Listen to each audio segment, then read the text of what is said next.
குருக்ஷேத்திரம், தர்மசேஸ்திரம், இந்த இரண்டு சொற்களே இந்த கதையின் ஆழத்தை சொல்கிறது. அஸ்தினபுர அரண்மனையில் கண்கள் இல்லாத அரசன் துருதராஷ்டிரன் அமைதியாக அமர்ந்திருக்கிறான். அவனுக்கு கண்கள் இல்லை, ஆனால் இதயம் அமைதியாக இல்லை. அவன் சஞ்சயனை நோக்கி மெதுவாக கேட்கிறான், தர்மசேஸ்திரமான குருக்ஷேத்திரத்தில் என் மகன்களும் பாண்டு மகன்களும் என்ன செய்து கொண்டிருக்கிறார்கள்? கவனியுங்கள், அவன் போர் என்று சொல்லவில்லை. ஏனெனில் ஒரு தந்தையின் உள்ளே பயம் பேசுகிறது. சஞ்சயின் பார்வை போர்க்களத்தை நோக்கி செல்கிறது. குருக்ஷேத்திரத்தில் துரியோதன் பாண்டவர் படையை நிதானமாக பார்த்து கொண்டிருக்கிறான்.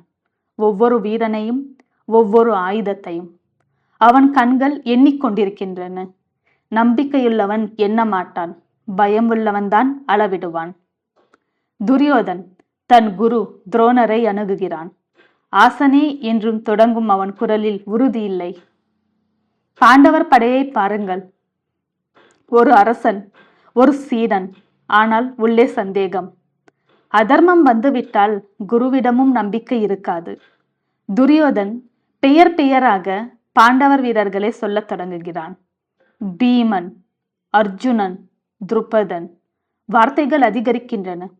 ஏனெனில் பயம் வார்த்தைகள் வெளியே வருகிறது.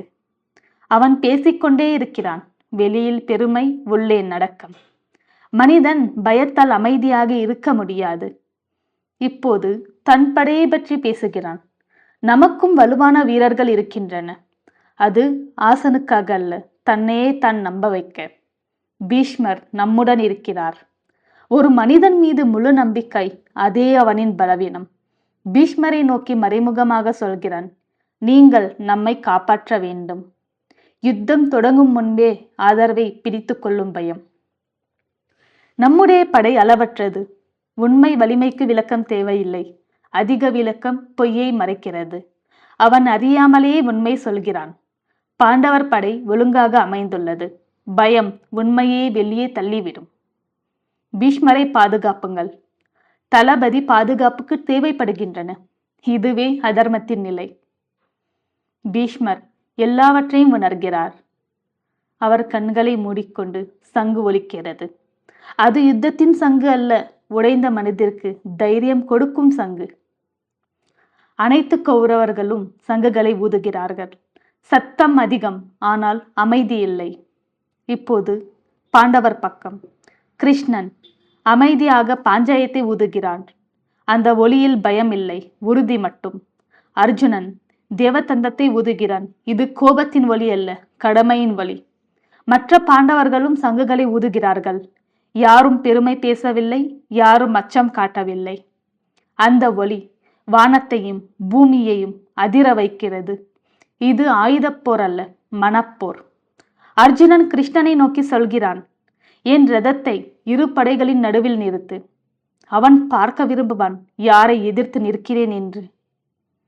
கிருஷ்ணன் ஒரு வார்த்தை கூட பேசவில்லை. ரதம் நகர்கிறது. அர்ஜுனன் முன்னால் உண்மை நிற்கிறது. அர்ஜுனன் பார்க்கிறான். தாத்தா, குரு, உறவுகள். எதிரிகள் இல்லை, அன்பு மட்டும். அவன் மனம் உடைய தொடங்குகிறது. தர்மம் ஒரு பக்கம், பாசம் ஒரு பக்கம். கைகள் நடுங்குகின்றன, வாய் உலர்கிறது. இது ஒரு வீரனின் தோல்வி அல்ல, ஒரு மனிதனின் உண்மை. காந்தீபம் வலுகுகிறது. வீரன் இல்லை, மனிதன் மட்டுமே. பாவம் என்று அவன் பயப்படுகிறான். இது பலவீனம் அல்ல, தூய்மை. வெற்றி வந்தாலும் மகிழ்ச்சி இல்லை. அமைதி இல்லாத வெற்றி தோல்விதான். ராஜ்யம் வேண்டாம், சுகம் வேண்டாம், வாழ்க்கை கூட வேண்டாம். மனம் முழுவதாக உடைந்தது. அன்பிற்குரியவர்கள் சாக தயாராக நிற்கின்றார்கள். அவர் என்னை கொன்றாலும் நான் போரிட மாட்டேன். கருணை கடமையை முடிக்கிறது. அதர்மத்தை அழிக்க அதர்மம் செய்யலாமா? மனிதனின் மிக ஆழமான கேள்வி. குடும்பம் சிதறும், சமூகம் சிதறும், தர்மம் அழியும். அவன் உலகத்தையே நினைக்கிறான். இதன் விளைவுகள் எங்களை துரத்தும்.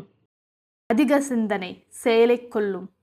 அர்ஜுனன் தன்னைத்தான் குற்றம் சொல்கிறான். நல்ல மனிதர்கள் அப்படித்தான். ஆயுதமில்லாத சாவே மேலானது. மனம் முழுமையாக சரிந்தது. காந்தீபம் தரையில். அர்ஜுனன் அமர்கிறான். மௌனம்.